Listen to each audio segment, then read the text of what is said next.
मॅडमना आत्मनमस्ते आणि माझ्या सर्व परिवाराला आत्मनमस्ते.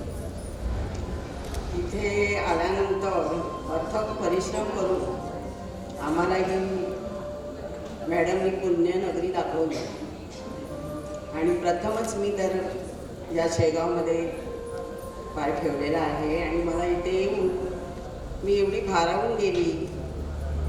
आणि रेकीने आम्हाला काय दिलं हे बऱ्याच वेळा सांगितलेलं आहे. होम हेलिंग, परत आपल्या झाडांना रेकी देणे, यामध्ये अद्भुत आणि अविस्मरणीय असे अनुभव आलेले आहेत आणि आपण सगळे पूर्णतः ऊर्जावान आहात, त्यामुळे प्रत्येकाला ते अनुभव आलेलेच आहेत.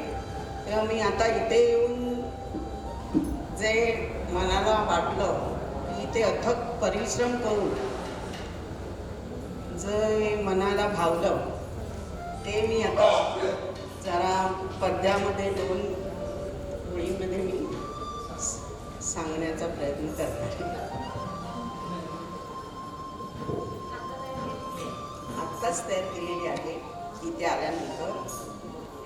गोड माझ्या गुरुची शाळा, गोड माझ्या गुरुची शाळा, मान अपमान तुटला लळा, मान अपमान तुटला लळा, गोड माझ्या गुरुची शाळा, गोड माझ्या गुरुची शाळा.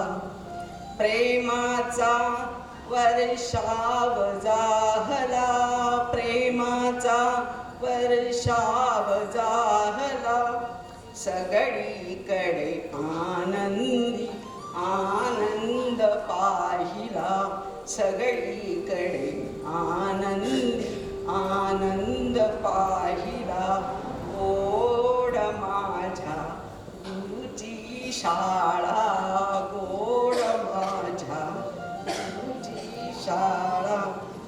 धन्यता आली लोचनात, धन्यता आली लोचनात, तृप्तता आली मना मनात, तृप्तता आली मना मनात, शांतता आली आत्म्यात, शांतता आली आत्म्यात, गोड माझ्या गुरुची शाळा, गोड माझ्या गुरुची शाळा,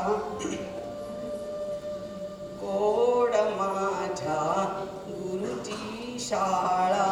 नमन करीते माझ्या गुरुला, नमन करीते माझ्या गुरुला, माझ्या गुरुच्या औदार्याला, माझ्या गुरुच्या औदार्याला, गोड माझ्या गुरुची शाळा, गोड माझ्या गुरुची शाळा, नमन करीते औदार्याला.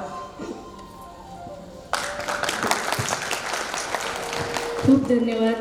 ज्योती गावडे ताईंनी आत्ता इथे आल्यानंतर ती कविता बनवलेली आहे आणि प्रत्येकालाच तो भाव आलेला आहे की ग्रँडमास्टर झाल्यानंतर आपल्यामध्ये काय आंतरिक बदल होतो आणि आपल्यामध्ये काय ऊर्जा येते आणि कुठल्या सुप्त गुणांचा विकास होतो ते आपल्याला इथे दिसून आलेलं आहे. ज्योती गावडे ताईंच्या त्या खरंच खूप भावूक झाल्या आणि प्रत्येकजण इथे जो आला आहे त्यांच्या मनात ह्याच भावना आणि प्रत्येक जणांची हीच अवस्था आहे असं मला वाटतं. यापुढे ग्रँडमास्टर 14 सगळ्यांचे मनोगत ऐकून जरासं थोडंसं आपण